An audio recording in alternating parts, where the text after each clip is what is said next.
ኃጢአታቸው ነው ይውሰዱት። ግን ወለጋ ላይ ሰው እንዴት ቤት ውስጥ እያለ እሳት ለቀት ያቃጥለዋል? እኔ ያፈርኩት ልንገራችሁ። ህፃን ልጅ እሳት አስይዘው የሌላ የዛ አብሮት ያደገ አብሮት የተጫወተ የትምህርት ቤት ጓደኛውን ግን አማራ ወይ ትግራዋይ የሆነ ጓደኛውን ቤት እሳት ሰጥቶ አቃጥል ሲሉት ለዚህ ልጅ ምን እያስተማሩት ነው? ኢትዮጵያዊነት እንደዚህ ነው። እኛ እኮ ሊገሉን መጥተው እናቶቻችንን ደፍረው ንብረታችንን አቃጥለው አማርከን መክረን ወደ ቤት የላክናቸው። ኢትዮጵያዊነት እኮ እንደዚህ ነው። እንዴት ቤቱ የተቀመጠን ሰው ምንም ኃጢአት የለውም ማህበረሰብ እንዴት ታጥቀ አስቻለ? አንተ የኦሮሞ ወጣት እንደዛ ይደረጋል? የኦህዴድ ብልጽግና ፈረስ ሆነ ነገ ይሄ ቃጠሎና መከራ አንተ ጋር እንደማይመጣ በምን እርግጠኛ ነህ? ለአንተ ኢትዮጵያዊነት እንደዚህ ነው? ወንድሜ ብሎ አንተ ጋር የኖረ አያንተ የትምህርት ቤት ጓደኛ፣ የትዳር ጓደኛ፣ የአባቶች ጓደኞች ትናንትና ህፃን ያለ እየቆነጠጡ እየሳሙ ግንባርን ያሳደጉ የአማራና የትግራይ ተወላጆችን በዚህ ልክ እርግጠኛ ነህ ነገ ከቤት እንደዚህ አይነት እሳት አይመጣም? በጣም ነውር ነው የተሰራው። ለምንድን ነው ብላችሁ ሰዎች አብይ አህመድ ታሞ ሊሆን ይችላል። የወለጋውን የብራፊያ ልምድ የዘር ማጥፋት እንጂ ወንጀል ቁጭ ብሎ እየመራ ያለው ሁሉ ይመስለኛል። ለምን ብትሉኝ በኦላና በፋኖ መካከል ስንጥቅ ለመፍጠር ሞከረ ያለው ትዝ ይላችኋል። ፋኖን የሚደግፍ ማንም የአማራ ህዝብ ይሁን ህዝቡ መመታት አለበት ብሎ ነበር አብይ ከካቢኔዎቹ ጋር። አሁን ወለጋ ላይ ምን አደረጉ? በሽመልስ አብዲሳ በብልጽግና በኦህዴድ ብልጽግና የሚመሩ ታጣቂዎች ናቸው። እነዚህ ታጣቂዎች ምንድን ነው ያደረጉት? ማነው አገዳ ኮማንዶ የሚባል አለ። ቤቱን እየመረጡ አንድ እንደውም ከብት አይታችሁ ከሆነ ሳር ጨምሮበት ከብቱ ላይ እሳት ለቆበት ይፈራገጣል። ምን አለ አርዶ ቢበሉት። እያንዳንዷ ቤት ሽማግሌ፣ ህፃን፣ እናቶች በሙሉ ነው ያቃጠሏቸው። ከዛ ህዝቡ ወዴት ሄድ? እስኪ አገሩ ነው። የመከላከያ ሰራዊት ስዛለ ይህን ህዝብ ለመከላከል የሞከረው ነገር የለም። ለምን? በዲዛይን የተሰራ ነው። እርግጠኛ ነኝ ነገ ትሰማላችሁ። የአማራንና የትግራይን ተወላጆች ነው ያረዷቸው፣ ነው ያቃጠሏቸው። ከብቶቻቸውን አንዳንዶቹን አርደው ነው ይጣሏቸው። ዝም ብሎ ንብረታቸውን ወስደው ከተማው መሀል ላይ መዘጋጃ ቤት ላይ ቁጭ ብለው የዘረፉትን ንብረት እየተካፈሉ ህዝብ እያያቸው፣ መከላከያ ግን እዛ ቁጭ ብሏል። ህዝቡ ደግሞ መከላከያ ስላለ መከላከያ ይጠብቀናል ብሎ ተዘናግቷል። አይታችሁታል። የኢትዮጵያ ባንዲራ በመቀስ ሲቆርጠው ነበር። ኢትዮጵያ ባናቷ ተተክላለች የምንላችሁ ለዛ ነው። ባንዲራውን እየቆረጠው ነበር። አንተ ብሎ ጨርቅ ይዞ ባንዲራውን ይቆርጠው ነበር። ወደ እሳት የቆራኙ ወደ እሳት ይለቀው ነበር። ቤት ውስጥ ያለው እህል በሙሉ የተቃጠለ። በህይወት ያዘንኩት ግን አንዲት ህፃን ልጅ የእናቷ ሬሳ ጋር ቁጭ ብላ 3 ቀን 4 ቀን ቁጭ ብላለች። በኋላ ፋኖቹ መጥተው ሲጠይቋት ምግብ ነው እርቧታል። የእናቷን መሞት አታውቅም እንዴ ብዬ ነው ራሴን የጠየቅኩት። ማለት እኔ ይሄ መከራ የእነዚህ ሰዎች መከራና ስቃይ እያመመኛለው። እኔ እዛ ቦታ ብሆን ምን ይሰማኝ ይችላል? እስኪ አስቡ። እኔ በዛች ህፃን ቦታ ብሆን እናቴን ገለዋት 4 ቀን ከእናቴ ሬሳ ጋር ቆይቼ ነገ ምን አይነት ጭንቅላት ሊኖረኝ ይችላል? ያን ወጣት አይታችሁታል? እረ መንግስት ያለ ቤታችን ፈረሰ ብሎ የፈረሰውን ግድግዳ እንደዚህ ነው የመጣው። በሱ ቦታ ላይ በሆነ እኔ ምንድን ነው የሚሰማኝ? በሱ ቦታ ላይ ሆኜ አገር አልባ ጮኬ የሚሰማኝ መንግስት የሌለ፣ ይህን ሳጣ ደግሞ በእግዚአብሔርም ተስፋ እንድቆርጥ አይታችሁታል። በዛ ልጅ ቦታ ብትሆኑ ምንድን ነው ያ ልጅ በቃ ባዶነት አይታያችሁም? ያ ልጅ ላይ ኢትዮጵያዊነት የሚባል ባዶነት፣ መንግስትነት የሚባል ባዶነት አይታያችሁም? ወጣት ሆኖ በዚህ ልክ ባዶ ሲሆን ኢትዮጵያዊ አዋየ ትግራይ ላይ የተጀመረው የዘር ማጥፋት እኔ አሁን በሚያመኝ ልክ አምሆ ቢሆን ኖሮ አትጠራጠር ይሄን ሁሉ መከራ እናስቀረው እንችል ነበር። ዛሬ እኔ እናንተ ስንጣመር የሚዝረከረኩት ያኔ ተጣምረን ቢሆን ኖሮ ምን ያክል ልናስቀረው እንደምንችላስ ሌላ ኮተት ሳይፈጠር። ዛሬም ግን አልረፈደም። ይሄ ሌላ ኢጎህንና ይሄ ፎልስ ናሬሽንን ተው። ይሄ ህልውና ጉዳይ ነው። ያሳፍራል። ህዝብ እየሮጠ ህፃናት ወዴት እንደሚሄዱ አያውቁም። እየሮጡ ቤት እየተቃጠለ ከዛ የሚያቃጥሉት አይታችኋቸዋል ይላሉ። ወንድማቸውን ገድለው የወንድማቸውን ልጅ ገድለው እናታቸውን ገድለው የወንድሞቻቸውን ሀብትና ንብረት ዘርፈው የሚደሰቱ። ይሄን ማን እየመራው መሰላችሁ? መንግስት ራሱ የኦህዴድ ብልጽግና እየመራው የተደረገ ነው። እርግጠኛ ይሄን ለማን ይሰጡታል መሰላችሁ? ለኦላ ይሰጡታል። ኦላ ነው እንደዚህ ያደረገው ይሉናል። አሁን አስቡ፣ ይሄ ሁሉ ቤት ማቃጠል፣ ይሄ ሁሉ ህዝብ መዝረፍ፣ ለዚህ ህዝብ አገሩን ሲኦል ማድረግ እና ደግሞ የኔ ነው በምትለው የኦሮሞ ወንድም አንተን ገሎ እናትህን ገሎ ቪቫ ይላል፣ ብራቮ ይላል፣ ይደሰታል። አያችሁ የኦህዴድ ብልጽግና አጋንንት እንዴት እንደሚጋልቧቸው እነዚህ ልጆች አሱ። በኦሮምኛ ምን ይላል? ተው ተው ተው አሁን አትቅረጽ። ሌላውን በሙሉ መንደር 22 የሚባል አለ። መንደር 3 ኦልሬዲ ጨርሰዋል። መንደር 22 ያለውን ካቃጠልን በኋላ ሙሉን እስኪ እንዲሰቀጥጠን ማለት ነው ሙሉን እንልክላቸዋለን። አሁን ለምንድን ነው የሁሉ ህዝብ ሞት? በኦላና በፋኖ መካከል ያለውን ጥምረት ለማፍረስ አስቡ። ቅድምም ብያችኋለሁ። ኦባሳንጆ ትግራይ የመጣው ህወሓትን ብቻዋን አስቀርተን ብቻው እንዲደራደር አድርገን ከጥምረት ማባረር ነው፣ ማፍረስ ነው አንደኛው ስትራቴጂ። ሌላው ደግሞ ስልት ተመልከቱት፣ እዛ ማዶ ያለ ስልት የዚህን ህዝብ መከራና ስቃይ በማብዛት የዚህን ህዝብ ደም በማፍሰስ መንግስት ድራማ ሰራ ለማፍሰስ፣ ነፍሰ ገዳዮችን አሰማራ። የሚያሳዝነው ለህፃናት ልጆች እሳት ሰጥተው የትምህርት ቤት ጓደኞቻቸውን ቤት እንዲያቃጥሉ ሲያደርጓቸው ከማየት በላይ የሚያም ነገር የለም። እኔ በዚህ ልክ የሚያመኝ ሰው ስለሆንኩ ነው ወዳጄ። ሰው ስትሆን የየትኛውም ሰው ህመም ይሆናል።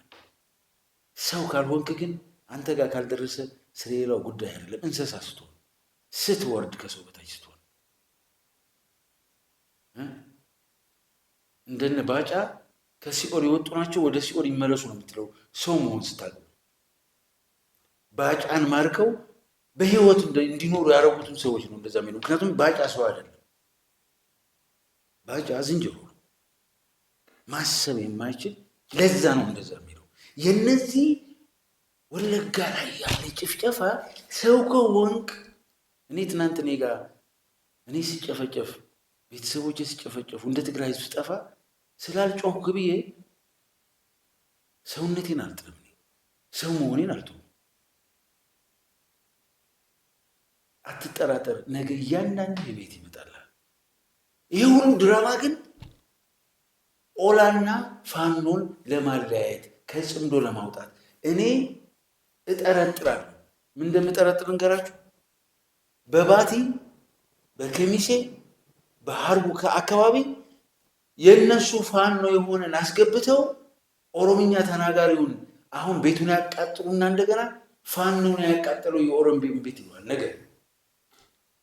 አሁን ፋኖ ከሚሴና የወለጋውን ለመበቀል ከሚሴና ጣዬ ሄዶ ቤት እያቃጠለው ኦሮሞ የሚገልበትን ድራማ ሊሰሩ በራሳቸው ፋኖ ማለት ነው። ምን ሊሉ ወለጋ ላይ ኦላ ያደረገውን ወንጀል ፋኖ እዚህ ከሚሴና ጣዬ ጋር ብድር መለሰ። ስለዚህ በኦላ እና በፋኖ መካከል የነበረው መናበብና ጥምረት በዚህ መልክ እናፈርሰዋለን ተብሎ ታስቦ የተሰራ ድራማ ይመስለኛል ለኔ። አያችሁ፣ የግለሰብን ስልጣን ለማቆየት ይሄ ግለሰብ አውሬ ነው፣ ለህልውናችን አደጋ ነው ብሎ ለተጣመሩ ኃይሎችን ጥምረታቸውን ለማፍረስ የሰው ደም መፍሰስ አለበት። አዎ፣ እየመራ ያለው የኦህዴድ ብልጽግና ይሄ ነው። ህፃን ልጅ እናቷ ሬሳ ጋር 4 ቀን ቁጭ ብላ እየጠበቀች እንድትቆይ ማድረግ ነው የኦህዴድ ብልጽግና ስራ። ሌላ ምን አለው? ይሄ ነው። በዛች ልጅ ቦታ ሁኑና ራሳችሁን ጠይቁ። ወይ እናቷ ሁኑና እስኪ እዛ ተደፍታችሁ ራሳችሁን ሳሉት። እስኪ የምትኖሩበት ቀያችሁ በዛ ልክ እየነደደ እስኪ ተመልከቱ። እንደዛ ሁሉ ቤት የነደደው የተጋሩና የአማራዎች ሁሉም ተጋሩና አማራዎች ናቸው የተቃጠለው ቤታቸው እየተለዩ ማለት ነው።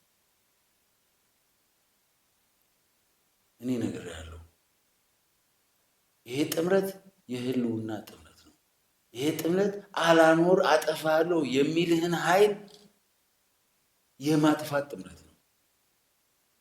ይሄን ነገ ያለህን ችግር እንኳን እንድታወራ የምትቀመጥባት ቂጠ ቁጭ የምትልባት ቦታ እንዳይኖርህ የሚያደርግ ስርዓት ነው ያለው። ልክ እንደ ዝንጀሮዋ እንዳለችው ዝንጀሮዋ እንዳለች ሰምታችኋል አይደል? የሆነ ከሆነ አረግ ልታመልጥ የሮጠች የሆነ እሾህ ውስጥ ገባች። ስትገባ ከዚህ ከአንገቷ በታች በሙሉ ሰውነቷ ቂጧ ሳይቀር እሾህ በእሾህ ነው። አሁን መቀመጥ አትችልም። ከዛ ምንድን ነው ያለችው?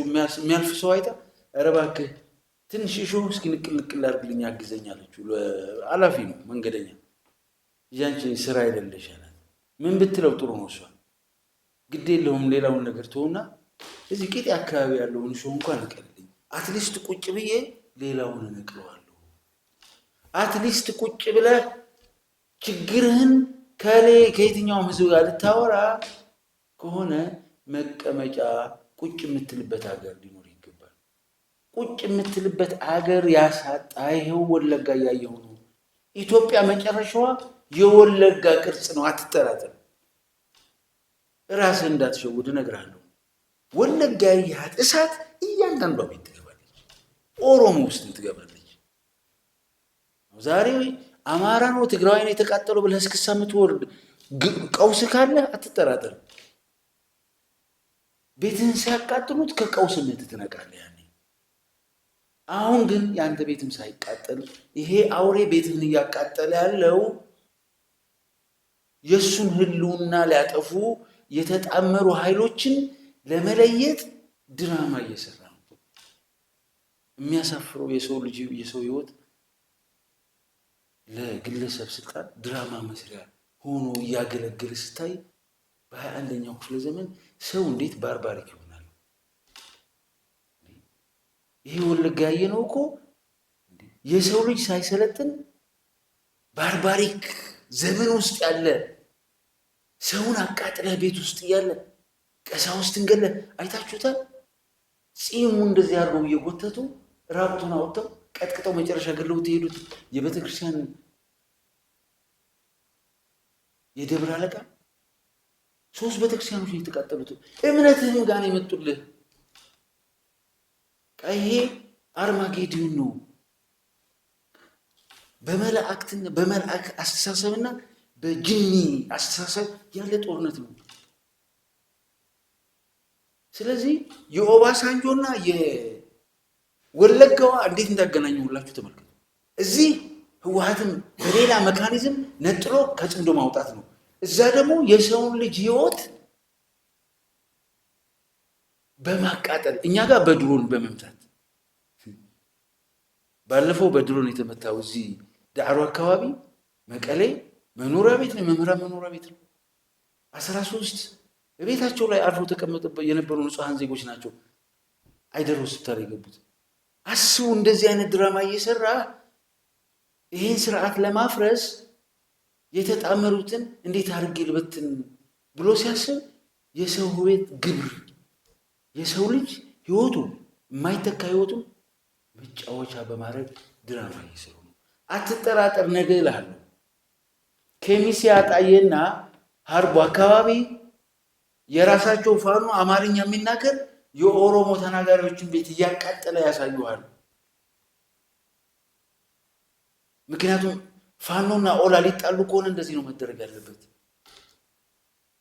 ከዛስ እዛ ወለጋ አካባቢ የነበረው ከሰፈራ የወጡት መሞት ለመሞቱ ፋኖ ሆኜ ልሙት ያሉ ልጆቻቸውን እየደገፈ ያለው ይሄ ህዝብ ነውና ፋኖን የሚደግፍ ህዝብ ባለፈው ነግሬያችሁ ነበር። በሩት፣ አቃጥሉት፣ ግደሉት ብሎ ነበር። እሱን ያረጉት በጣም አሳፋሪ ነው። አየህ፣ እንደ ሰው ማሰብ ስትጀምር ብዙ መከራዎችን ታስቆማቸዋለህ።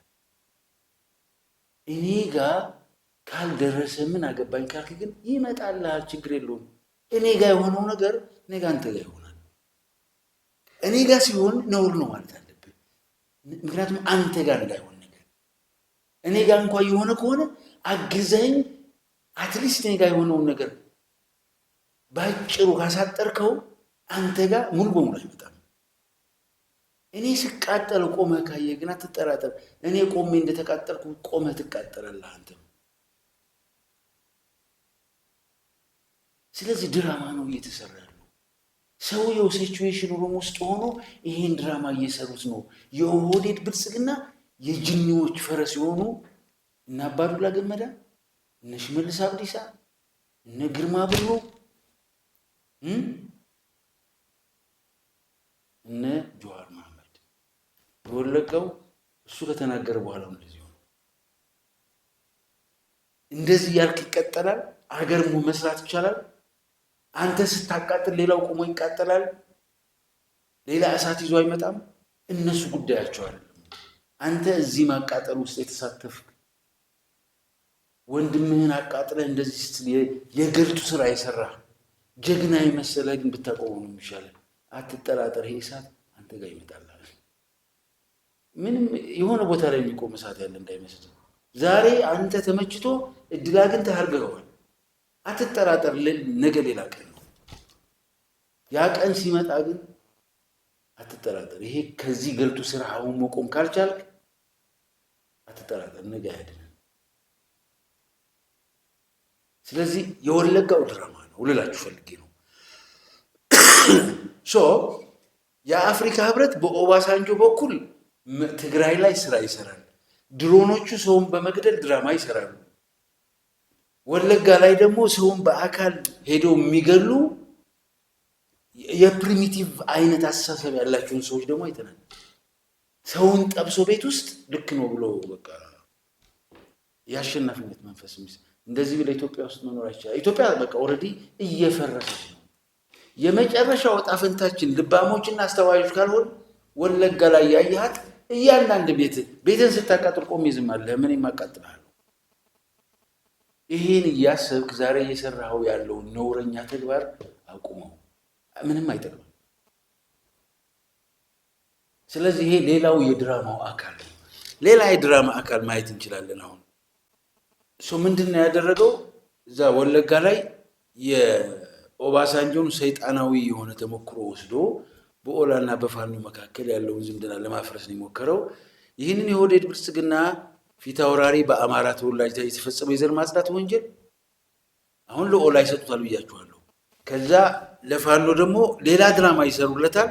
ስለዚህ ሁለቱ እርስ በርስ እንዲባሉ ነው የተፈለገው። አይታችኋል። ሌላው የአንዳርጋቸው ጽጌ ንግግር እንውሰደው። አስቡ፣ ታስታውሳላችሁ? አንዳርጋቸው ጽጌ ታጋይም አይደለም ፋኖም አይደለም ምንም አይደለም፣ የለበትም። ይሄ ህይወት የሚጠፋበት የትግል ቅኝት ውስጥ ሊኖርም አይችልም፣ ኖሮም አያውቅም። አንዳርጋቸው ጽጌ ማለት አረመኔያዊ በሆነ መንገድ እንጋፈጣቸው፣ እንግደላቸው፣ በትግራይ ጄኖሳይድ ትልቅ አሻራ ያለው አሁን ነገሮች እንኳን ሲቀየሩ ከዚህ ነውረኛ ተግባር ወጥተህ ለትግራይ ህዝብ ካሳ ልትከፍል ይቅርታ ልትጠይቅ፣ ምክንያቱም የባለጌ ስራ ስለሰራ የነውረኛ ስራ ስለሰራ የሰው ሽታ ስለሌለ መላላክና መገረድ የድሮ አብሮ ያደገ ባህሪ ስለሆነ ለመጀመሪያ ጊዜ ተላልክ ያላቅም ለአብይ አህመድ ግን አስመራ ተላልክ ያለው እንዳልከው ማለት ያኔ ጄኖሳይድ በትግራይ ላይ የፈጸምከው እንዳይበቃ አሁን በአማራና በትግራይ ህዝብ መካከል ለተፈጠረው በኤርትራና በትግራይ ህዝብ መካከል ለተፈጠረው የትብብር የህልውና ትግል ልታፈርስ ተገርደ መጣ ማለት አሁን ያ መገረድ ምናምን ማለት እንደዛ ነው። አንተ ምንም ጥያቄ ነው። በራስህ ቆመህ አታውቅም። ከዛ ጽምዶ ሲባል ህዝብ ለህዝብ ማን ወክሎ መሄድ ነው አይደለም። እኔ እዛ ከተገኘሁ አናድዳቸዋለሁ ብዬ ነው ሱዳን የተገኘሁት ብለናል ከአሁን በፊት እኮ ሱዳን ላይ ስትገኝ እኛ የህዝባችን ህልውና ነው ያስጨነቀን። የአማራ ህዝብ እና የትግራይ ህዝብ በወልቃይትና በራያ መሬት የተነሳ የጀመርነው ጦርነት የለም። ቀጣፊ ስለሆንክ በራያ እና በወልቃይት በምዕራብ ትግራይ ምክንያት የተተኮሰች አንድ ጥይት የለች። አንተና አንተን የመሰላችሁ ከሰው ተራ የወረዳችሁ ባለጌዎች በዚህ 30 ጅኒ ባለው አብይ አህመድ ምርጥ ፈረስ ሆናችሁ የአማራን ህዝብ ሳይቀር ያስበላው አንተ ነህ። አንተ ባለጌ ትልቅ ማትመስል የትልቅ ስብዕና አይደለ። የአማራን ወጣቶች አሳብደህ በትግራይ ህዝብ ላይ ያሁሉ ጥላቻ ነዝተህ ዛሬ የአማራ ህዝብ ሲቀጠቀጥ አፍህ ተከፍቶ ያውቃል። ለዚህ ህዝብ መቀጥቀጥ ፈረስ ሆናችሁ የትግራይን ህዝብ ካስበላ ነው ምን አገባን ብላችሁ ያቺ ትግራይ ላይ የተጀመረች እሳት ወደ አማራ እንደምትሄድ ረስታችሁ እዛ ሁሉ እብደት አስገብታችሁት ዛሬ ህዝብ እየተበላ ያለው በእናንተ ጫማ ላሾች ምክንያት ነው። ጠንከር ያለ አመራር ቢኖረው ይህ ህዝብ በትግራይ ላይ ለደረሰው ነገር ኖ ይል ነበር። አሁን የመጣው መከራና ስቃይ በሱ ላይም አይደርስም ነበር። አሁን አማራ ላይ እየደረሰ ላለው ጄኖሳይድ ቁጥር 1 ተጠያቂ አንተና እንዳንተ ያላችሁ እብዶች ያኔ እሳት ስታራገሩ የነበራችሁ መሽረፈት የነበራችሁ ናቸው። አንዳንዶቹ አሁን ከህዝባቸው ጋር ወግነዋል። ያኔ ለሰሩት ነገር ግን ይቅር የሚባሉ አይደለም። የሰው ህይወት ጠፍቷል በእነሱ ዲስኩር ማለት ነው። አሁን ግን ከህዝባቸው ጋር ነው። ልክ ናቸው። አሁን ልክ ናቸው። ህዝባቸው መዳን አለበት። አትሊስት ከነሱ ጎን እንኳን አልቆምክ። ከዛ ይሄ የአማራና የትግራይ ህዝብ የኤርትራ ህዝብ የመጣበትን ሰይጣናዊ የዘር ማጥፋት ወንጀል ለመከላከል መጣመሩን ስታቅ ያልነበረ ከ3 ዓመት በፊት ነው ደግሞ የምታወራው። ጌታቸው ስልጣን ላይ ሳይመጣ ለኤርትራ ከፋኖ ጋር አስታርቁም ብለው ኤርትራ ደግሞ ከፋኖ ጋር የምናስታርቃችሁ ከሆነ የወልቃይትና የራያን ጉዳይ እንዳታነሱ ብሏቸው እሺ ብለው ነበር። ከየት የመጣ ቅጥፈትና ውሸት ነው? ለዚህ አቶ አማኑኤል የትግራይ ክልል ምክትል ፕሬዝዳንት መልስ ሰጥተውታል። ምን ብለው ነው መልስ የሰጡት? የብልጽግና ከፍተኛ ገንዘብ በጅቶ ህዝቦች ህልውናቸውን ለማረጋገጥ የፈጠሩትን ጥምረት ለማፍረስ ደላላዎች ቀጥሮ እየተንቀሳቀሰ ነው። ቅድም ነግሬያችኋለሁ። ከትግራይ የሄዱ አርፋጅ ተደማሪዎች የወደድ ብልጽግና ፈረሶች ጽምዶን ለማፍረስ ህወሓትን እንዴት አድርገን ከጽምዶ ነጥለን ህዝባችንን የትግራይን ህዝብ ፍርሃትና ጭንቀት ውስጥ ከተን እንዴት ነው ጽምዶ የምናፈርሰው? አንድ ወለጋ በኦላና በፋኖ ያለውን ወለጋ ጀምቶ እርግጠኛ ነኝ ደቡብ ወሎ በአማራ ክልል የኦሮሚያ ልዩ ዞን ላይ ፋኖ ብሎ ሌላ ተአምር እሳት ቃጠሎ ፈጥረው ሁለቱን ይሄ ጽምዶውን ለማፍረስ ነው። ሶስተኛው ጽምዶ ለማፍረስ ደግሞ አንዳርጋቸው ጽጌና እስክንድር ነው። እስክንድር ያው ሰሜን ሸዋ አካባቢ ነው የነበረው። ምንም ተዋግቶ ማያውቅም። የሚመራው ኃይልም አልነበረም። ያው ፌስታል ይዞ መዞር ነው የእስክንድር ስራ። ምን አለ እስክንድር ሲጀመር ቅንጣት የምታክል የህዝብ ፍቅር የለው። ነፍሱን በመውደድ የሰከረ እኮ ነው። አሁን እዛ በረሃ የወጣው ድንገት ካሸነፈ እሱ ሊገዝፍ ነው እንጂ ህዝቡ እንዲገዝፍ ፈልጓል። ከዛች ውጊያ እነ ምሬ ወዳጆ እነ የጎንደርጎ እነ ማንጣልኝ የፋኖ መሪው እና አስረስ ማረ እነዚህ እሳቱ ላይ ገብተው ዋጋ እየከፈሉ እሳት ጋር የለም። ምንድን ነው የሚልህ አሁን ፋኖ የሚባል አፋምን የሚባል ህጋዊ አይደለም፣ አላውቀውም፣ ጥምረቱንም አላውቀውም ማለት እስክንድር አወቀው አላወቀው ምን ያደርጋል? ጥምረቱን እየመራ ያለው እኮ የአፋብኑ ሊቀመንበር ዘመነ ካሴ ነው። አንተ አንድ ተራ ሰው ነው። አንደኛው ጥምረቷን ለማፍረስ አፋብን የሚባል አላውቅም ለማለት ሌላ እስክንድር መጣ። ደግሞ በዚህ አንዳርጋቸው ጽጌ ደግሞ በዚህ መጣ። አስቡት፣ ይሄ ሁሉ ስብስብ፣ ይሄ ጽምዶ አገር ላድን ነው። እነዚህ የብልጽግና ወዴድ ባሪያዎች ደግሞ አብይ የሚባል ፍትሐውራሪ ያራቸው ንጉሳቸው አገር ከምትድን እሷ ፈርሳ አብይ ፍትሐውራሪ ቢሆን ይሻላል ብለው ህሊናቸውን የሸጡ እብዶች ምን እያደረጉ እንደሆነ ተመልከት። ከነዛ እብዶች አንዱ እስክንድር፣ ሌላው አንዳርጋቸው ጽጌ ነው። ከዛ ይህ ደግሞ ጥምረቱን ለማፍረስ የጀመረውን ሀገር ሉክ ይህ ደግሞ ጥምረቱን በማፍረስ አብይ አህመድ የጀመረውን አገር የማፍረስ ሂደት ጥምረቱ እንዳያስቆመው ለማድረግ የተሸረበ ተንኮል ነው። ይሄ ደግሞ የአንዳርጋቸው ጽጌን ባክ ፕሮፋይል ተመልከቱት። ምንም ጤነኛ ፕሮፋይል የለውም። ህዝባዊ ውግንና ያለበት ፕሮፋይል የለውም። ስለዚህ ይሄ ጥምረት ሄዶ ማን ሊያፈርሰው ነው? ስርዓቱን ሊያፈርሰው።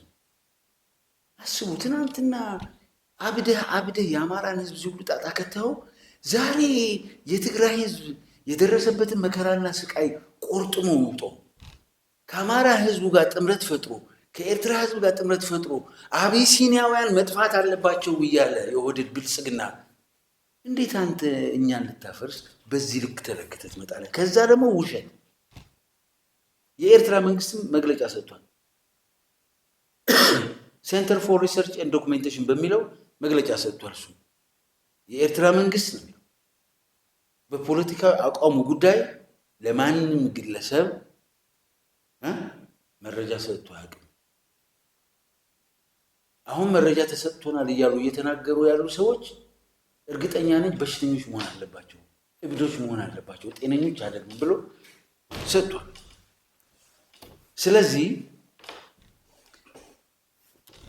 በትግራይ ውስጥ አቶ አማኑኤል እንደተናገሩት በትግራይ ውስጥ የትግራይን ሉዓላዊ ግዛት አሳልፎ የሚሰጥ የመስጠትም ቃል የመግባትም ኃላፊነትና ስልጣን ያለው ኃይል ማንም የለም ከትግራይ ህዝብ ውጭ። ህወሓትም እየታገለ ያለው ለህልውና ህዝባቸው መረጋገጥ ዋጋ እየከፈሉ ካሉ የህዝብ ልጆች ትግል ጋር